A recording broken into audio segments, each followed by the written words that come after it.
సంవత్సరాల తరబడి ఎన్ని మందులు వాడినా మీ మోకాల నొప్పులు తగ్గట్లేదా? ప్రాణ పెయిన్ క్లినిక్ లో అత్యాధునిక చికిత్స. Welcome to Suman TV. Intermediate pass అయిన వాళ్ళు, డిగ్రీ ఫెయిల్ అయిన వాళ్ళే తెలంగాణలోని ప్రైవేటు పాఠశాలల్లో టీచర్లు అంటూ మొన్న గవర్నమెంట్ టీచర్ల సభలో ముఖ్యమంత్రి రేవంత్ రెడ్డి చేసిన వ్యాఖ్యలు ఇప్పుడు దుమారాన్ని రేపుతున్నాయి.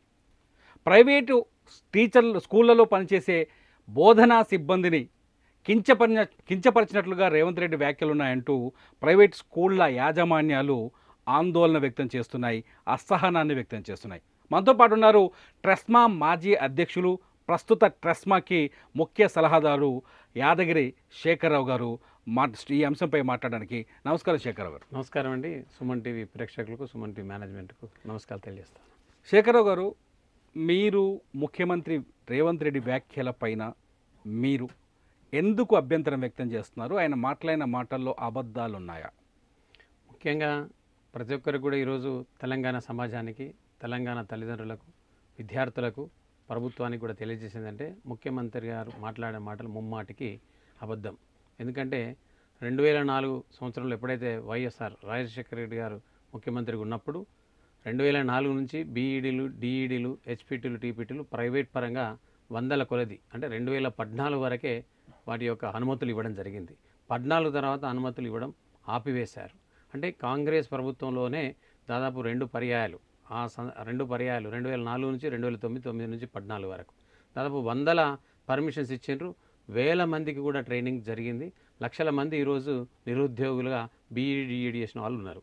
2004 పూర్వం ఉండే, అది డిగ్రీ చదువుకున్న వాళ్ళు, పీజీ చదువుకున్న వాళ్ళు, అన్ట్రైన్ టీచర్స్ ఉండే. కానీ ఈరోజు జీవో 1 ఏదైతే మనకు ఉన్నదో దాని ప్రకారము అధికారులను అడిగితే ముఖ్యమంత్రి గారు తెలుస్తుంది. ఇలా 58% మనల్ని తల్లిదండ్రులు నమ్ముతున్నారు అంటే కారణం మంచి శిక్షణ పొందిన ఉపాధ్యాయులు ఉన్నారనే, చక్కని విద్యను అందిస్తున్నామనే ఇలా 58% ఇలా ప్రైవేట్ పాఠశాలలో చదువుతున్నారు. ఇలా మా ప్రాపర్టీ ఆస్తిపాస్తులంతా కూడా తెలంగాణ తల్లిదండ్రులు. మరి ఈ రకంగా ఇలా ప్రభుత్వ పాఠశాలలో కేవలం 28 లక్షలు మాత్రమే ఉన్నారు. అందులో రెసిడెన్షియల్ తీసేస్తే 22 లక్షలు మాత్రమే ఉన్నారు. మరి ఇంత 58% ఉంటే 34.5 లక్షల మందికి విద్యను అందిస్తున్నామంటే చక్కని శిక్షణ పొంది మంచి విద్యను అందించేప్పటికనే దాదాపు ఈరోజు గవర్నమెంట్ స్కూళ్ళతో పోలిస్తే ప్రైవేట్ స్కూళ్ళే విద్యాబోధనలో వీక్ అనేది ముఖ్యమంత్రి వ్యాఖ్యల్లో కనిపించింది. ఇది అవాస్తవం ఎట్లా అవుతుంది?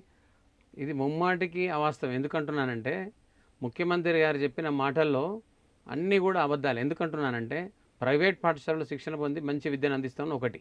ఇలా ఫెసిలిటీస్ చూసుకున్న స్కావెంజర్లు మేము ఒకళ్ళు ఇద్దరు అటెండర్లను, ఆయాలను, ప్రతి సబ్జెక్టుకు ఒక టీచర్ను పెడతాం. ప్రతి సబ్జెక్టు క్లాస్ వైజ్గా ఒక 7 టీచర్లు ఉంటారు. మీ దగ్గర ప్రభుత్వ పాఠశాలలో కేవలం 7-8 మంది టీచర్లు ఉంటారు, 4 మాత్రమే పిల్లలు ఉంటారు. మా దగ్గర పిల్లలతో పాటు సరిసమానంగా టీచర్లు ఉంటారు. క్లాస్ వైజ్గా ప్రతి సబ్జెక్టుకు ఒక టీచర్ని కేటాయిస్తూ ఉంటాం. ఎంబడే స్లిప్ టెస్టులు కండక్ట్ చేస్తూ ఉంటాం, ఎఫ్ఏ కండక్ట్ చేస్తూ ఉంటాం. పేరెంట్స్ టీచర్స్ మీటింగ్ కూడా రెగ్యులర్గా నెలకు ఒకసారి పెడతా ఉంటాం. మేము చదువు చెప్పడానికి డబ్బులు తీసుకుంటున్నాం కాబట్టి జవాబుదారీతనం ఉంటుంది మా దగ్గర.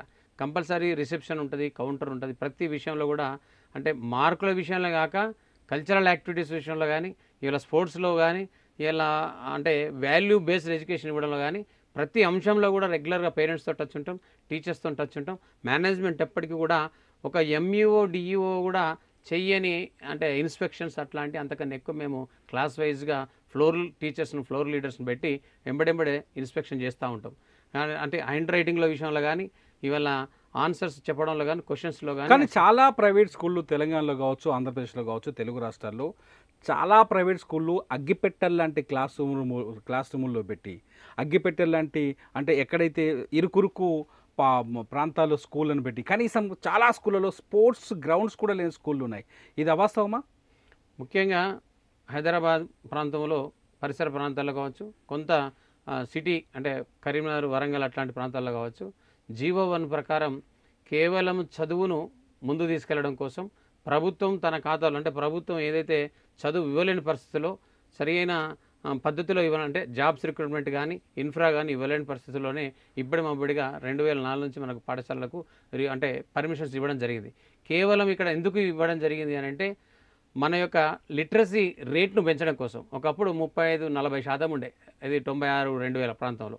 ఈ ప్రైవేట్ సెక్టర్ కనుక అంటే మిక్స్డ్ ఎకనామీలో భారతదేశం అంతా కూడా ఒకవేళ ఇచ్చినట్లయితే ఈరోజు 77% లిటరసీ రేట్ ఉందంటే ప్రైవేట్ పాఠశాలలకు పర్మిషన్ ఇవ్వడం వల్లనే. కాబట్టి ప్రైవేట్ పాఠశాలలకు ఇట్లాంటి గ్రౌండ్స్ కానీ అట్లాంటి చూడకుండా ఆ గ్రౌండ్ ఎక్కడైనా వాడుకోవచ్చు. అక్కడ గ్రామ పంచాయతీ గ్రౌండ్ కావచ్చు, మున్సిపల్ గ్రౌండ్ కావచ్చు, కార్పొరేషన్ గ్రౌండ్ కావచ్చు, ఇతర కాలేజీల ప్రభుత్వం సంబంధించిన గ్రౌండ్లు కూడా వాడుకోవచ్చు. అవి అగ్గిపెట్టలని కాదు, ప్రభుత్వంకు సంబంధించిన పాఠశాలల కన్నా చాలా మెరుగ్గా ఇలా ప్రభుత్వ పాఠశాలలు ఎన్నో సందర్భాల్లో కూలిన సందర్భాలు ఉన్నాయి, అక్కడ చెట్ల కింద చదువు చెప్పిన సందర్భాలు ఉన్నాయి, ఇన్ఫ్రా లేని సందర్భాలు ఉన్నాయి. వాటికన్నా ఫార్ బెటర్ ఇలా ప్రైవేట్ పాఠశాలలో మనం చూస్తూ ఉన్నాం. ఎందుకంటున్నానంటే అట్లుంటేనే మాకు పర్మిషన్ ఇస్తారు. ఇలా అధికారులకు తెలుసు, ముఖ్యమంత్రి గారు వెంటనే ఎంఈఓర్ ద్వారానో డిఓఆర్ ద్వారానో ఆర్జేడో director of school education report కనుక తెచ్చుకున్నట్లయితే ఫుల్ ఇన్ఫ్రా ఉంటుంది, ఫుల్ గ్రౌండ్ అన్ని రకాలుగా మేము ఫెసిలిటీస్ ఉంటేనే మాకు రికగ్నిషన్ రినోవల్ అవుతుంది, కొత్తగా పర్మిషన్ వస్తూ ఉంది. అవి లేకుంటే ఇయ్యరు. గవర్నమెంట్ టీచర్లు ప్రైవేట్ టీచర్లతో పోలిస్తే వెల్ ట్రైన్డ్, పిల్లల సైకాలజీ ఎలా ఉంటుంది, వాళ్ళకి ఎటువంటి విద్య బోధించాలి, ఏ సమయంలో ఏ పాఠాలు చెప్పాలి, ఏ క్లాస్లో ఎంతవరకు వాళ్ళపైన ఒత్తిడి పెంచాలి, ఏ క్లాస్లో వాళ్ళకి జ్ఞానం వచ్చేటట్టు ఎటువంటి ఎడ్యుకేషన్ అందించాలి అని ఒక ఫిక్స్డ్ ట్రైనింగ్ ఉంటుంది. ఇది మీరు ప్రైవేట్ సెక్టార్ నుంచి తీసుకునే టీచర్లలో ఇంత ఉంటుందా? ఇంతకన్నా ఎక్కువ ఉంటుంది.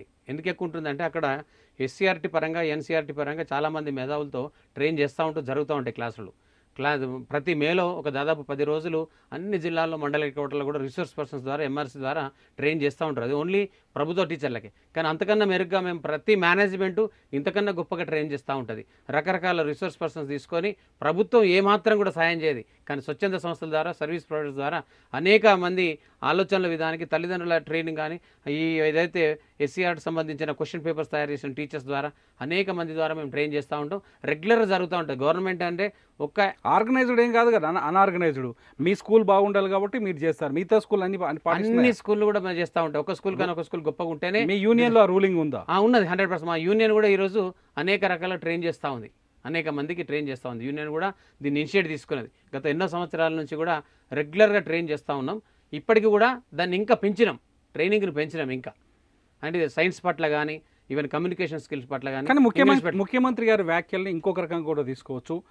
అన్ట్రైన్డ్ స్టాఫ్ ఉండడం వల్ల, లేకపోతే మీరు అన్నట్టు మీరు ట్రైన్ చేస్తున్నామని చెప్తున్నారు, ఎంతవరకు ఎన్ని స్కూల్స్ చేస్తున్నా ఒక క్లారిటీ అయితే లేదు కదా. ట్రస్మాలో ఉన్న స్కూల్స్ అన్నీ కూడా దాదాపు మ్యాక్సిమం 99% చేస్తూ ఉన్నాం. అది రూరల్ ఏరియాలో కూడా మేము ఇలా ట్రైన్ చేస్తూ ఉన్నాం. మేము అంటే డైరెక్ట్గా హైదరాబాద్లో కానీ కరీంనగర్ వరంగల్ ప్రాంతాల్లో పెద్ద అంటే డిస్ట్రిక్ట్ హెడ్ క్వార్టర్లో కూడా దీనికి సంబంధించిన అంశంలో విద్యాపరంగా నిష్ణాతులైనటువంటి టీచర్స్ను రిసోర్స్ పర్సన్స్ తీసుకొని వాళ్ళ ద్వారా మేము ట్రైన్ చేస్తూ ఉన్నాం రెగ్యులర్గా. అంటే ప్రైమరీ లెవెల్ నుంచి హై స్కూల్ వరకు. అందుకే ఇలా జీపీఏ కూడా మా దగ్గర 10,000 ఉంటే గవర్నమెంట్లో 100 కొద్ది, కేవలం 100 లోపలే ఉంటున్నాయి జీపీఏ తీసుకున్న. ఇక 100% రిజల్ట్స్ మా దగ్గర 100,000 పాఠశాలలు ఉన్నాయి. కానీ ఇలాగే గవర్నమెంట్ స్కూల్లో 0 వచ్చినాయి. మొన్న రిజల్ట్ విషయానికి వచ్చేసరికి మీరు పిల్లల్ని వస్తువులుగా చూస్తున్నారు, పిల్లలపైన ఒత్తిడి పెంచుతున్నారు, ర్యాంకుల కోసమే పిల్లల్ని చదివిస్తున్నారు, మరీ స్ట్రెస్ చేసి చదివిస్తున్నారు కాబట్టి మీకు ర్యాంకులు వస్తున్నాయని అపోహ ఉంది మీ పైన. ఇది కేవలం వ్యాపారశాలలు, అది కార్పొరేట్ సెక్టార్లో జరుగుతున్నాయి. మా అన్ని కమిటెడ్ స్కూల్స్. అట్లాంటి పాఠశాలలో మీరు అన్నట్టు ఆ అగ్గిపెట్టెలు మీరు ఇందాక వాడారు కదా, ఆ అగ్గిపెట్టెలు లాంటి స్కూల్స్ కానీ ఆ వ్యాపారశాలలు ఏవైతే ఉన్నాయో అట్లాంటి కమర్షియల్ థింకింగ్ చేసే వాళ్ళ దగ్గర మీరు అన్నట్టు ఆ రకంగా జరుగుతుంది. కానీ మా దగ్గర 100% కల్చరల్ యాక్టివిటీస్, స్పోర్ట్స్, ఏంటంటే అవేర్నెస్ ప్రోగ్రామ్స్, చాలామందితోని మేధావులతో నిష్ణాలతోని మేము 10th క్లాస్ అవేర్నెస్ పెడతా ఉంటాం. 6th క్లాస్ 7th క్లాస్ కూడా హై స్కూల్ పిల్లలకు, ప్రైమరీ స్కూల్స్కు, కిడ్స్ కూడా ఆట పాటలతో మేము ఇలా చదువు చెప్తాం. ఎన్ని ప్రైవేట్ స్కూళ్ళలో ఫిజికల్ ఎడ్యుకేషన్ ఉంది? ఎన్ని ప్రైవేట్ స్కూల్లో ఫిజికల్ ఎడ్యుకేషన్ టీచర్స్ పెట్టారు? ప్రతి ప్రైవేట్ పాఠశాలలో ఫిజికల్ ఎడ్యుకేషన్ డైరెక్టర్ని అపాయింట్ చేసినాం, పీఈటీని అపాయింట్ చేసినాం. అది ఎక్కడైనా కానీ వాళ్ళకి కూడా మేము ట్రైనింగ్ ఇచ్చి ప్రతి వీక్లీ 2 or 3 మేము ఆటలకు పిల్లల్ని పంపిస్తూ ఉంటాం. క్షేత్ర పర్యటనలు కూడా చూస్తూ ఉంటాం. పొలాలు కానీ వివిధ స్థాయిలలో పిల్లలకి కొంత జనరేట్ కావాలని, అంటే ఎడ్యుకేషన్తో పాటు చదువుతో పాటు ఆటపాటలు కూడా కావాలనే ఉద్దేశంతో కూడా క్షేత్ర పర్యటనలో తీసుకెళ్తూ ఉంటాం రెగ్యులర్గా. ట్రస్మా అధ్యక్షులుగా పనిచేశారు, స్కూలింగ్ వ్యవస్థ పైన మీకు పూర్తి క్లారిటీ ఉంది, అవగాహన ఉంది. ఎందుకు ప్రభుత్వ పాఠశాలలు క్రమంగా విఫలమవుతున్నాయంటే మీరేం చెప్తారు? కేవలం అక్కడ ట్రాన్స్ఫర్స్, అంటే 8 years 9 years వాళ్ళకి కేవలం టీచర్స్కి ఏంటంటే ప్రమోషన్స్, అట్లాగే బేసిక్ పేలు, సాలరీస్ పెరగడం, లీవ్స్ అనడం, వాళ్ళు లీవ్ పెట్టి ఇతరత్ర బిజినెస్లో కూడా డైవర్ట్ అయ్యారు. టీచర్ సాలరీ సరిపోలేదు అనకుండా, టీచర్ మీద కమ్యూనిటీ మీద ఉండకుండా వాళ్ళు ఇతరత్ర ప్రైవేట్ పరంగా అనేక రకాల చిట్టి వ్యాపారాలు కానీ, ఫినాన్స్ వ్యాపారాలు కానీ, ఇతరత్ర వ్యాపారాలకు చాలామంది చాలా రకాలుగా వ్యాపార సంస్థలుగా తయారయ్యారు. వాళ్ళు ఎన్నో వ్యాపార సంస్థల పైన డైరెక్టర్గా, పార్ట్నర్స్గా జాయిన్ అయ్యారు. కాబట్టి చదువు పైన వాళ్ళకు కొంత శ్రద్ధ తగ్గిపోయి కేవలం ట్రైనింగ్స్ అట్లాంటి మిన్న ఉండి కేవలం వాటిపైనే కాన్సన్ట్రేషన్ చేయడం వల్ల పిల్లలను బోధించే విధానంలో సక్రమైన రీతిలో పెట్టడం విధానంలో ప్రైవేట్ టీచర్స్ అంటే విఫలమయ్యారు. అందుకే public teachers public teachers government అంటే ప్రభుత్వ ఉద్యోగులుగాను ప్రభుత్వ ఉపాధ్యాయులుగాను ఉండటం వల్ల వాళ్ళ బోధన అంటే వాళ్ళ గవర్నమెంట్ ప్రత్యేకమైన ట్రైనింగ్ ఇస్తుంది, వాళ్ళకి ప్రత్యేక అవకాశాలు కల్పిస్తుంది, వాళ్ళకి ఫెసిలిటీస్ అనేకం ఇస్తుంది. వాళ్ళతో పోలిస్తే ప్రైవేట్ టీచర్లు మెరుగ్గా ఉంటారా, ప్రభుత్వ టీచర్లు మెరుగ్గా ఉంటారా? ఫైనాన్షియల్గా ప్రభుత్వ టీచర్లు మెరుగ్గా ఉంటారు, ఎందుకంటే సాలరీస్ ఎక్కువ ఉంటాయి, మేము ఇచ్చే సాలరీ చాలా తక్కువ ఉంటుంది. కానీ చదువు విషయంలో మాత్రం వీళ్ళ దగ్గర పట్టుదల ఉంటుంది ప్రైవేట్ టీచర్ దగ్గర. ఎందుకంటే పాఠశాల నడిస్తేనే మాకు సాలరీస్ వస్తుంటాయి, పాఠశాల నడిస్తే స్ట్రెంత్ ఉంటేనే వీళ్ళ సాలరీస్ సక్రమంగా వస్తూ ఉంటాయి, చదువు చక్కగా చెప్తేనే పాఠశాల రన్ అవుతుంటుంది. ఒకవేళ పాఠశాల కనుక కొలాప్స్ అయింది అనుకోండి, ఇక్కడ వీళ్ళ ఉద్యోగాలు పోతాయి, అక్కడ ఉన్న మేనేజ్మెంట్ పోతుంటుంది, ఇబ్బంది అవుతుంటుంది. కాబట్టి ప్రైవేట్ టీచర్లో బాధ్యతాయుతంగా పనిచేస్తూ ఉంటారు కాబట్టి రిజల్ట్స్ చక్కగా ఉంటాయి. పేరెంట్స్ కూడా దాన్ని అప్రిషియేట్ చేస్తారు. ఇతర దేశాలతో ఇండియాతో పోల్చుకుందాం ఒకసారి, ఇతర దేశాల వైపు వెళ్దాం. మనం చాలామంది మీ స్కూళ్ళలో చదివిన వాళ్ళ పిల్లలు కావచ్చు, మీ స్కూల్లో చదివిన పిల్లలు కావచ్చు, చాలామంది ఇతర దేశాలకు వెళ్ళారు, అమెరికాకి వెళ్ళారు, లేకపోతే ఇతర దేశాల్లో. ఆ దేశాల్లో ఎడ్యుకేషన్ వ్యవస్థ మొత్తం గవర్నమెంట్ చేతుల్లో ఉంటుంది. అక్కడ ప్రభుత్వ పాఠశాలల్లో సీట్ దొరకడానికి కూడా చాలా కష్టమైన పరిస్థితి ఉంటుంది. మన ఇండియాకు వచ్చేసరికి లేకపోతే మన ప్రాంతంకి వచ్చేసరికి ఎందుకు ఈ వ్యవస్థ చిన్నాభిన్నంగా ఉల్టా ఫాల్ట్ అయింది అనుకుంటున్నారు? కేవలం ఇది పొలిటికల్ ప్రెషర్ వల్లనే ఇక్కడ దెబ్బతిన్నది ఎడ్యుకేషన్. ఎందుకంటే సరైన ఇంపార్టెన్స్ విద్యా విధానం పైన స్వాతంత్రం వచ్చి నుంచి ఇప్పటి వరకు కూడా బడ్జెట్లో కానీ దీనికి సంబంధించిన అంశాలు ముందు తీసుకెళ్లడంలో కానీ ఎప్పుడు కూడా ఏనాడు ఏ ప్రభుత్వం కూడా దీని మీద పట్టించుకోలే. కారణం ఏంటంటే 2016లో కేంద్ర ప్రభుత్వం ఇలా 2020 ఇలా పాలసీ తీసుకొచ్చిందో మార్పు తీసుకురావడం కోసం భారతదేశంలో మొత్తం కూడా ఇంప్లిమెంట్ చేయాలనే ఆలోచన. అప్పుడు స్మృతి ఇరానీ గారు దాదాపు 1000 కోట్లు కేటాయించి అన్ని శాఖల ద్వారా దీనిపైన చర్చ పెట్టారు. నేను కూడా అందులో ఒక భాగస్వామిని. మా కరీంనగర్ నుంచి మాజీ ఎంపీ బోయినపల్లి వినోద్ కుమార్ గారు తీసుకెళ్లారు. 11 మంది మేము వెళ్ళి కలవడం జరిగింది. ఇప్పటికీ కూడా అన్ని రాష్ట్రాల్లో అది ఇంప్లిమెంట్ కాలే. అంటే న్యూ ఎడ్యుకేషన్ పాలసీ, ఆ న్యూ ఎడ్యుకేషన్ పాలసీలో 4 టైర్ సిస్టమ్ ఉన్నది. ఇలా రేవంత్ రెడ్డి గారు ఏమంటారంటే 2 టైర్ సిస్టమ్ అని చెప్తా ఉన్నారు. నర్సరీ నుంచి 3rd క్లాస్ వరకు ఒకటి, 4th నుంచి ఇంటర్మీడియట్ వరకు అని. కేంద్ర ప్రభుత్వం ఏం చేసింది, నర్సరీ నుంచి 3rd అంటే 2nd, 3rd నుంచి 4th, 5th, తర్వాత 6th, 7th, 8th, తర్వాత 9th టు ఇంటర్మీడియట్. ఇక్కడనే ఒకరి మధ్య ద్వంద్వ వైఖరి ఉన్నది. అంటే కేంద్ర ప్రభుత్వం ఒకటి చెప్తుంది, రాష్ట్ర ప్రభుత్వం ఒకటి చెప్తుంది. పోనీ ఈ కేంద్ర ప్రభుత్వం చెప్పింది అన్ని రాష్ట్రాలు ఇంప్లిమెంట్ అయిందంటే కాలే. ఇలా రైట్ టు ఎడ్యుకేషన్ కూడా అన్ని రాష్ట్రాల్లో ఇంప్లిమెంట్ కాలే. అంటే కేంద్రంలో ఏదైతే విద్యా హక్కు చట్టం కానీ విద్యా పరంగా కొంత డిఫరెంట్ అంటే తేడా రావాలి, ఏదో ఇంప్లిమెంట్ చేయాలని కేంద్ర ప్రభుత్వం ఆశించినా రాష్ట్ర ప్రభుత్వాలు పాటించట్లేదు. సో పాటించే విధానాన్ని తీసుకొచ్చినప్పుడు ఒకే దేశం ఒకే పుస్తకం అని ఉండాలి, ఒకే చదువు అని ఉండాలి. ఇలా మనం సిటిజన్ కోరుకుంటున్నాం, అందరం కూడా ఒకటే అంటే పౌరసత్వం ఉండాలని కోరుకుంటున్నారు, దేశం కోరుకుంటుంది, దాన్ని అందరూ కూడా ఏకీభవించారు. అదే నేనంటున్నాను, ఇలా దానిపైన ఉన్న శ్రద్ధ ఏదైతే ఇలా కేంద్ర ప్రభుత్వం తీసుకున్న శ్రద్ధ ఒకే పుస్తకం ఒకే చదువు ఒకే దేశం అనే ఆలోచన ఎందుకు చేయట్లేదు? సో అట్లయితే అప్పుడు ఇలా ఐఐటికి సంబంధించింది కానీ ఐఏఎస్ సంబంధించి కానీ ఏదైతే సిలబస్ అంతా కామన్ ఉంటే ఒక నార్త్ సైడ్ అయ్యేలా ఎక్కువ ఐఏఎస్లు కానీ ఐపీఎస్లు కానీ అది భాషాపరమైన భాషతో వచ్చిన ప్రాబ్లం. మరి ఇక్కడ మన తెలంగాణలో ఇలా ఐఐటి 350 సీట్లు మాత్రమే ఉన్నాయి. దానికి లక్షల మంది అప్పేర్ అవుతున్నారు. కేవలం వ్యాపారశాలలు ఇలా మీరు అన్నట్టు సక్సెస్ అవుతున్నాయి. చిన్నపిల్లాడికి కూడా ఐఐటి అంటున్నాడు, ఐఏఎస్ అంటున్నాడు, నీట్ అంటున్నాడు, అట్లా అంటున్నాడు. మరి ఉండేటి మాత్రం 350-400 సీట్లే.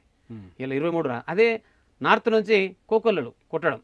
కారణం ఏంటంటే విద్యా విధానంలో ఒక సమూలమైన మార్పు తీసుకురావడానికి కేంద్ర ప్రభుత్వం కృషి చేస్తూ ఉంది, కానీ రాష్ట్ర ప్రభుత్వాలు దీన్ని సహకరించట్లేదు. ఒకే ఎడ్యుకేషన్ సిస్టమ్ తీసుకొస్తే ఇక్కడ ప్రభుత్వ పాఠశాలలు కూడా బాగుపడే అవకాశం కనిపిస్తుంది. 100% భారతదేశం అంతా కూడా ఒకే విద్య కనుక తీసుకొచ్చినట్లయితే, ఒకే పుస్తకం కనుక తీసుకొచ్చినట్లయితే ప్రతి కాంపిటేటివ్లో ప్రతి ఒక్క పౌరుడు బాధ్యతాయుతంగా చదువుతాడు, పార్టిసిపేట్ అవుతాడు. అప్పటికి వానికి ఉద్యోగాలు కానీ విద్యలో కానీ ఏదైనా ఇతరత్ర డెవలప్మెంట్ల అభివృద్ధిలో ఖచ్చితంగా వాని పార్టిసిపేషన్ ఉంటుంది. భారతదేశంలో గొప్ప వ్యక్తిగా మారడానికి ప్రయత్నం చేస్తూ ఉంటాడు. కానీ విధానంలో మార్పు వాడు రావట్లే. రాకనే విద్యా విధానంలో మార్పు రాకపోవడం కారణం ఈ పాలకులని ముమ్మాటికి చెప్తా ఉన్నాడు. శేఖర్ గారు, లాస్ట్గా ముఖ్యమంత్రి రేవంత్ రెడ్డి నుంచి మీరు ఇప్పుడు ఏం కోరుకుంటున్నారు? రేవంత్ రెడ్డి గారు 100% ముఖ్యమంత్రి గారికి అధికారుల ద్వారా తెలుసుకోవాలి. మనం ఎక్కడికి పబ్లిక్ వెళ్ళేటప్పుడు ఒక 30,000 మంది ప్రభుత్వ టీచర్లు మీరు ప్రమోట్ చేశారు, ప్రమోషన్ ఇచ్చారు, వాళ్ళకు ఉత్సాహంతో మీటింగ్ పెట్టారు, ముఖ్యమంత్రి గారికి థ్యాంక్స్ గివింగ్ పార్టీ పెట్టారు, ఆ యొక్క అకేషన్ ఏర్పాటు చేశారు. అందులో మనం వెళ్లే ముందు ఇద్దరు సమానమే, 2 కన్నులతో సమానం మీకు. ప్రభుత్వ పరంగా టీచర్లైనా ప్రైవేట్ టీచర్లైనా మీకు 2 కన్నులు లాంటి సవతి తల్లి ప్రేమ ఉండకూడదు. ఎందుకంటున్నానంటే మా దగ్గర ఇలా 3.5 లక్షల మంది ఉంటే మీ దగ్గర 1,00,000 మంది మాత్రమే పనిచేస్తున్నారు. అంటే 2.5 లక్షల మంది మా దగ్గర ఎక్కువ పనిచేస్తున్నారు. మా దగ్గర ఇలా 58% ఇలా విద్యను అందిస్తున్నామంటే కారణం మా ప్రైవేట్ టీచర్లు, మా మేనేజ్మెంట్స్. కాబట్టి మీరు వచ్చే ముందు అధికారుల ద్వారా రిపోర్ట్ తెచ్చుకున్నట్లయితే ఇలా డిగ్రీ ఇంటర్ అనేది రాకుంటుంటాయి, ఈ అపవాదం మీకు రాకుంటుంటుండే. కాబట్టి ఇప్పటికైనా ఈ మాటలను వెనక్కి తీసుకోవాలని అడుగుతా ఉన్నాను. ఎందుకంటే రేపటి రోజున ప్రైవేటు విద్యా విధానం గత సంవత్సరం 2.5 లక్షల మంది ఈ సంవత్సరం మేము మా దగ్గర జాయిన్ అయ్యారు. వచ్చే విద్యా సంవత్సరం ఛాలెంజ్ చేస్తున్న ఒక 5 లక్షల మంది విద్యార్థులు మా ప్రైవేట్ పాఠశాలలో జాయిన్ అవుతుందని ఛాలెంజ్ చేస్తున్నా. ముఖ్యమంత్రి గారు దీన్ని స్వీకరించాలి. ఎందుకంటున్నా అంటే ఎందుకు ఛాలెంజ్ చేస్తున్నా, మా విధానం విద్యా విధానంలో మార్పులు తీసుకొచ్చాం. ఇవాళ టెక్నాలజీ పరంగా కానీ ఇలా అనేక రకాలుగా సాంకేతిక పరంగా మేము చక్కని విద్యను అందించడానికి ప్రయత్నిస్తూ ఉన్నాం. ప్రతి పాఠశాల కూడా ముందు వరుసలో ఉంది. ఇలా అంటే ఆ బాధ్యతాయుతంగా రెస్పాన్సిబిలిటీ తీసుకున్నాం కాబట్టి ఇలా పేరెంట్స్ మా దగ్గర ఫీ ఏదైతుందో చక్కగా కడుతూ ఉన్నారు. ప్రతి పేరెంట్ టీచర్ మీటింగ్కి ఇలా పేరెంట్ వస్తూ ఉన్నారు, తెలుసుకుంటా ఉన్నారు ఎలాంటి విద్యను అందిస్తున్నాం, ఎంత చక్కని విద్యను అందిస్తున్నాం అని తెలుసుకుంటున్నారు. తెలుసుకొని మమ్మల్ని గైడ్ చేస్తున్నారు, అడ్వైజ్ చేస్తున్నారు, సజెషన్స్ ఇస్తున్నారు. కారణం ఏంటంటే మా యొక్క రిసీవింగ్ అలా ఉన్నది. ఇలా ప్రభుత్వ టీచర్లు రిసీవింగ్ అలా ఉండదు. ప్రభుత్వ టీచర్లు ఎంతసేపు వస్తున్నామా పోతున్నామా, బెల్ అండ్ బిల్లే ఉంటుంది వాళ్ళ దగ్గర, బెల్ అండ్ బిల్లే ఉంటుంది. మా దగ్గర టీచర్ అలా ఆలోచన చేయడు. బెల్లు కొట్టినా ఇంకా చదువు చెప్పాలి, పిల్లలకు నేర్పాలి, వాళ్ళ యొక్క మంచి మెలకువలు తీసుకురావాలి, సంస్కృతిని సంస్కారాన్ని అంటే భారతీయ సాంప్రదాయాన్ని ఇలా ప్రతి పండుగ విశిష్టతను మేము చక్కగా చెప్తా ఉన్నాం విద్యార్థుల లోపల. తల్లిదండ్రులు ఏదైతే చేస్తలేరో, పిల్లోడితో ఏదైతే ఉండలేరో అవన్నీ కూడా మేము ఇలా ఇస్తూ ఉన్నాం. వంటల గురించి చెప్తా ఉన్నాం. ఎలా ఉండాలి, ఎలా అంటే ఇలా చాలా మనం చూస్తూ ఉన్నాం భారతదేశంలో. మనం వంట రాకుంటే చాలా ఇబ్బందులు ఎదురవుతూ ఉన్నాయి. పిల్లల గతంలో అంటే 20 ఏళ్ళ 30 ఏళ్ళ క్రింద చాలా చక్కగా ఇల్లును చక్కబెట్టడం కానీ, సరిదిద్దుకోవడం కానీ ప్రతి అంశంలో చాలా ముందు వరుసలో ఉండే. అవన్నీ కూడా ఇలా మర్చిపోయారు. అట్లాంటి అన్నీ కూడా ఈరోజు మేము ప్రైవేట్ పాఠశాలలో అందిస్తూ ఉన్నాం. అందుకే మమ్మల్ని ఇది చేస్తూ ఉన్నారు. ఇలా చూద్దాం. ఇంకొకటి కూడా వంట రాకపోతే జంట విడిపోతుందండి. ఈ రోజు నడుస్తూ ఉంది, ట్రెండింగ్ ఉంది అది. వంట రాకుంటే జంట విడిపోతుంది. కాబట్టి ఆ వంటల పట్ల కానీ ఇతరాతర అంశాల పట్ల కానీ ప్రతి అంశంలో కూడా ఇలా ప్రైవేట్ పాఠశాలలో ముందంజలో ఉండి విద్యార్థులను చక్కదిద్దడంలో చాలా ముందుకు తీసుకెళ్తా ఉన్నాయి. మా ట్రస్మా కూడా దాదాపు ఇలా 10,000 పాఠశాల మెంబర్షిప్ ఉన్నది. మా అధ్యక్షులు కావచ్చు, మా కార్యదర్శి కావచ్చు, దీనికి సంబంధించిన అంశంలో చాలా చక్కని ట్రైనింగ్ తీసుకెళ్తా ఉన్నారు.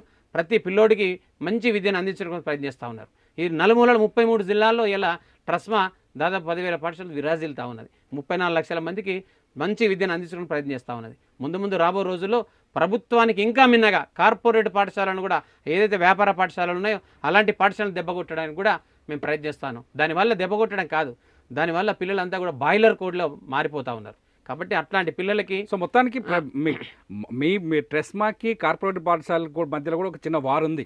వారు ఉన్నది 100% ఉన్నది, 100%. ఎందుకంటే అవి వ్యాపారశాలలు మారినాయి, యాంత్రికమైన ఆలోచనలు ఉన్నాయి. వాటికి ఒక్కడికి వస్తే 1000 మందిని బుట్టలు వేసుకొని డోర్ క్యాన్వేస్ చేస్తూ సమ్మర్ అంతా కూడా ఇబ్బంది పెడుతున్నారు, తల్లిదండ్రులను మోసం చేస్తున్నారు. ఎన్నో మంది ఇలా 1000 మంది విద్యార్థులు చనిపోయిన ఉన్నాయి, చూసినా మన కథ చూస్తూ ఉన్నాం, మీ టీవీలలో మీరు చూస్తూ ఉన్నారు. కాబట్టి అట్లాంటి పాఠశాలకు వెళ్ళొద్దని తల్లిదండ్రులు చెప్తా ఉన్నాం. కానీ తల్లిదండ్రుల లోపల మార్పు రావాలి, అదే పాఠశాలని కావాలని కోరుకోకూడదు. ఒక్కడు చైనా సిస్టంలో 100 పాఠశాలను నెలకొల్పుతున్నాడు. కేవలం అవన్నీ కూడా మనం చూసినాం. ఇలా నారాయణ కావచ్చు, చైతన్య కావచ్చు ఎగ్జాంపుల్. ఎన్నో పాఠశాలలో చావుకు కారణం వాళ్ళు. చూద్దాం. మొత్తానికి ముఖ్యమంత్రి రేవంత్ రెడ్డి వ్యాఖ్యలు మాత్రం కొంత ఆసక్తికర చర్చకు దారితీశాయి, అట్లాగే దుమారాన్ని కూడా రేపుతున్నాయి. ఆసక్తికర చర్చ ఏంటి అంటే ఇక్కడ ప్రభుత్వ ఉపాధ్యాయుడు గొప్పనా లేకపోతే ప్రైవేటు ఉపాధ్యాయుడు గొప్పనా అనే చర్చ తల్లిదండ్రులు వచ్చేలా ఒక ఆసక్తికర చర్చకి తెరలేపాయి. అట్లాగే ప్రైవేటు విద్య పాఠశాలల్లో ఉన్న ఉపాధ్యాయుల్ని కించపరిచినట్టుగా ఉన్న ఈ వ్యాఖ్యలు అనే చర్చను కూడా రాజకీయంగా తెరపైకి తెచ్చాయి. చూద్దాం. శేఖరరావు గారి చెప్పండి సార్. ఇంకొకటి, మా ప్రైవేట్ టీచర్లు ఎవరైతే ఉన్నారో మా ఉపాధ్యాయులు, మా సిబ్బంది, బోధన సిబ్బందికి గత 10 సంవత్సరాల నుంచి మేము ఫైట్ చేస్తూ ఉన్నాం. కేంద్ర ప్రభుత్వం ద్వారా ఏదైతే ఇలా ఎడ్యుకేషన్ సెస్ 2% మేము పే చేస్తూ ఉన్నామో భారతీయులంతా కూడా, ఇలా ఒక తాపీ మేస్త్రి చనిపోతే 7 లక్షలు ఇస్తున్నారు, ఇలా ఒక అడ్వకేట్ అయితే 5 లక్షలు, ఇలా ఒక రైతు అయితే ఒక 5 లక్షలు, ఒక లేబర్ చనిపోతే 7 లక్షలు ఇస్తూ ఉన్నారు. మా టీచర్లకు ఏదైనా ఇబ్బంది అయితే మేము ఇచ్చే జీతాలు చాలా తక్కువ, చాలా వాళ్ళ కుటుంబ అవసరాలకి పనిచేస్తూ ఉన్నాయి. కాబట్టి ముఖ్యమంత్రి గారు వెంటనే ఒక 10 లక్షలు, ఒకవేళ ఏదైనా మీ టీచర్లే బాగాలేరంటున్నారు ముఖ్యమంత్రి. లేదు, చేయమని చెప్తా ఉన్నాం, రికమెండ్ చేస్తా ఉన్నాం కేంద్ర ప్రభుత్వానికి, రాష్ట్ర ప్రభుత్వంతో కాదు. కాబట్టి కేంద్ర ప్రభుత్వానికి వెంటనే రేపు జరగబోయే అసెంబ్లీలో ఏదైతే నవంబర్ జరుగుతుందో ఖచ్చితంగా తీర్మానం చేసి ముఖ్యమంత్రి గారిని ఈ వేదిక ద్వారా రిక్వెస్ట్ చేస్తా ఉన్నాను. ఇట్లన్నా మీరు మాటలు ఏదైనా పడ్డా మాకు కొంత ఇబ్బంది కలదు. ఎందుకంటే మా టీచర్లకు తల్లిదండ్రులు వచ్చి మాటలు పంటా ఉంటారు, పోతూ ఉంటారు, అక్కడక్కడ మనం చూస్తూ ఉంటాం. కాబట్టి మీరు ఈ 10 లక్షలు రికమెండ్ చేయమని అడుగుతా ఉన్నాం. అలాగే హెల్త్ విషయంలో కూడా చాలా ఇబ్బందుల్లో ఉంటారు. ఎందుకంటే ఏ హాస్పిటల్కైనా కార్పొరేట్ హాస్పిటల్ లక్షలు అవుతా ఉన్నాయి. కనీసం ఒక 10 లక్షల హెల్త్ కార్డు కూడా ఇవ్వాలని కోరుతా ఉన్నాం. ఇవి ఖచ్చితంగా ప్రైవేట్ టీచర్లకే ఈ యొక్క అవకాశాన్ని కల్పించడం కోసం ముఖ్యమంత్రి గారు కేంద్ర ప్రభుత్వంలో చట్టం చేసే విధంగా అసెంబ్లీలో తీర్మానం చేసి పంపాలని చూస్తా ఉన్నాం. దీనికి గాను రాబో రోజుల్లో డిసెంబర్ హైదరాబాద్లో పెద్ద ఎత్తున 1,00,000 మంది టీచర్లతో మీటింగ్ కూడా పెట్టడం జరుగుతుంది. ముఖ్యమంత్రి గారినే పిలుస్తాం ఆ మీటింగ్. చూద్దాం మొత్తానికి ఈ వివాదానికి పరిష్కారం ఎప్పుడు వస్తుందో. థ్యాంక్ యూ శేఖర్ గారు.